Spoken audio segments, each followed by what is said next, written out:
अब आपको बताते हैं न्यूज 18 की खबर के बड़े असर के बारे में। टांडा उत्तर प्रदेश का रहने वाला बब्बर अली आज सुबह जनूबी अफ्रीका से मुंबई पहुंच गया है। बब्बर को गुज़िश्ता 7 महीने से जनूबी अफ्रीका में एक कंपनी मालिक ने कैद करके रखा था। न्यूज 18 पर खबर नश्र होने के बाद वजीर खारजा सुषमा स्वराज ने जनूबी अफ्रीका में हिंदुस्तानी सफारत खाने के अफसरान को इस सिलसिले में कार्रवाई करने की हिदायत दी थी। हिंदुस्तानी वजारत खारजा की कोशिशों के नतीजे में बब्बर की वतन वापसी मुमकिन हो पाई।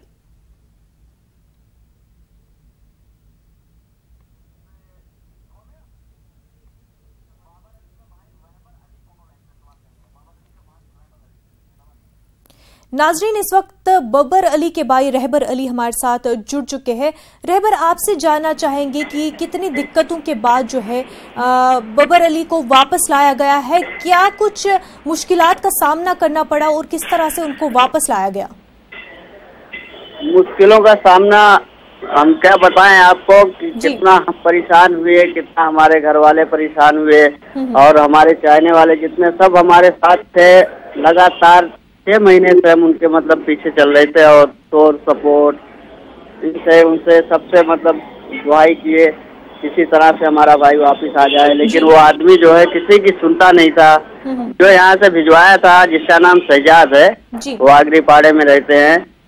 वो जब भी कभी उनसे हम बात करते थे तो हमको यही धमकी देते थे, गाली देके कि हम उसको मरवा देंगे, कटवा देंगे, वापस नहीं भेजेंगे, तुमको जो करना है कर लो, ऐसी बातें करते थे। बाद में फिर हम जब बहुत परेशान हो गए तो हमें ये आबिद हुसैन का जो है सहारा मिला, इनका कांटेक्ट मिला, इनसे हमने बात किया और इन्होंने हमको ये रास्ता बताया कि ऐसे ऐसे हम करेंगे और आपकी मदद हो जाएगी। रहबर, आपसे मजीद तफसीलात जानते रहेंगे, पर इस वक्त जुड़ते हैं हमारे नुमाइंदे मेहताब आलम से। आपसे पूछना चाहेंगे कि बब्बर को जिसने अफ्रीका भेजा हुआ था वो धमकी दे रहा था कि अगर आपने पूछताछ मजीद की तो आप उसको कत्ल करा दिया जाएगा। क्या उसके खिलाफ कोई कार्रवाई हो पाई है?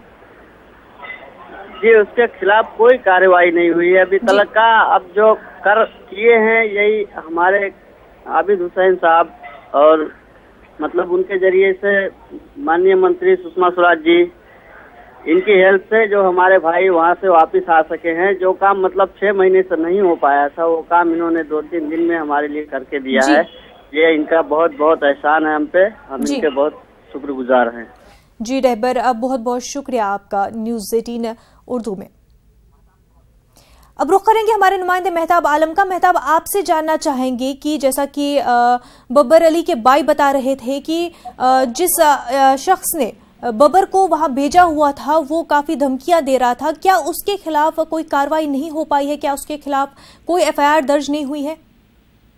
मुनज़्ज़ा, अभी तक उसके खिलाफ कोई कार्रवाई नहीं हुई। इसकी वजह यह है कि अब तक उसके खिलाफ कोई तहरीरी शिकायत किसी थाने में नहीं की गई है। जब तक शिकायत नहीं होगी तब तक उसके खिलाफ कोई एक्शन नहीं लिया जा सकता है लीगली जो है, क्योंकि बब्बर अली के जिस तरह से मामला आया जो है, रहबर अली ने जो है बब्बर अली के भाई ने आबिद अली से कॉन्टेक्ट किया और आबिद अली ने जो है न्यूज 18 से रब्ता किया और न्यूज 18 की खबर दिखाने के बाद जिस तरह से सुषमा स्वराज ने और फिर साउथ अफ्रीका में जो हिंदुस्तानी सफारत खाना अनिल शर्मा साहब ने जो मुस्तैदी दिखाई, उसकी वजह है कि जो है बब्बर अली आज अपने वतन, अपने घर, अपने लोगों के बीच में पहुंच गए हैं। लेकिन वो सवाल जिसको आपने किया वो बड़ा अहम है कि सिर्फ जो है वही नहीं, ऐसी बहुत सारी एजेंसियां जो लोगों को मुलाजमत के नाम पर बैरून मुल्क भेजती हैं और उनके साथ एक बड़ा धोखा होता है। उसमें धोखे की बड़ी वजह यह है, मैं बता दूं कि इसमें जो भी वीजा जारी किया जाता है, ये लोग वीजे की जो लैंग्वेज होती है ये लोग पढ़ते नहीं, बस उनको बता दिया जाता है कि आपका वीजा इस काम के लिए है और आप वहाँ पे जाइए, मुलाजमत में ये काम होगा।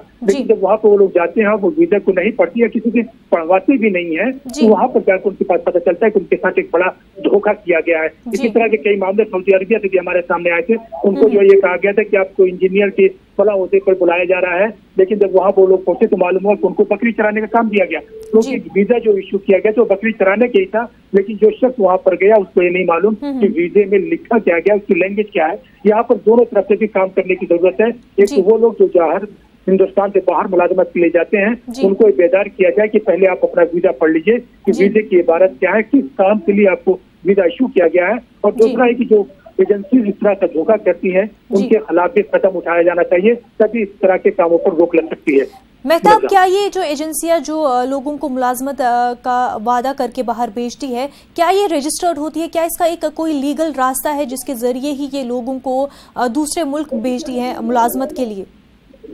देखिए, इसमें मुनज़्ज़ा जो है, इसमें जो एजेंसियां होती हैं उसमें कुछ रजिस्टर्ड होती हैं, बाकी जो दूर दराज के इलाकों में होती है किसी के बिहाफ पर काम करती हैं। ये कहती हैं साहब कि हमारे फला साहब वहाँ पर हैं, उनकी एजेंसी, उनके जरिए हम राब्ता करवा देंगे। तो ये इस तरह से जो है मीडिएशन का काम जो है, मिडिल मैन का ये लोग काम करते हैं। यही वजह है कि ये लोग जब कोई मामला आता है तो कहते हैं साहब कि फला एजेंसी ने भेजा, मैं तो था ही नहीं, मैं तो सिर्फ यहाँ पे डाकिए का काम कर रहा था। यहाँ पर जरूरत इस बात की है कि ऐसे लोग जिस तरह की जो है राब्ते का काम करते हैं, मिडिल मैन का काम करते हैं, उनके खिलाफ भी कार्रवाई की जाए और थानों में इस तरह की एजेंसियों के या मिडिल मैन के खिलाफ भी एक रिपोर्ट होनी चाहिए कि ऐसे कौन लोग हैं जो मिडिल मैन का काम कर रहे हैं, बिचौलिए का काम कर रहे हैं, जिनकी वजह से हिंदुस्तान से जो लोग बाहर मुलाजमत के लिए जाते हैं उनको मुश्किलात का सामना करना पड़ता है। क्योंकि बब्बर अली का मामला अगर न्यूज़ 18 के पास या सैयद आबिद हुसैन के पास नहीं आता तो आज उनका हिंदुस्तान में आना मुमकिन नहीं था किसी तौर से।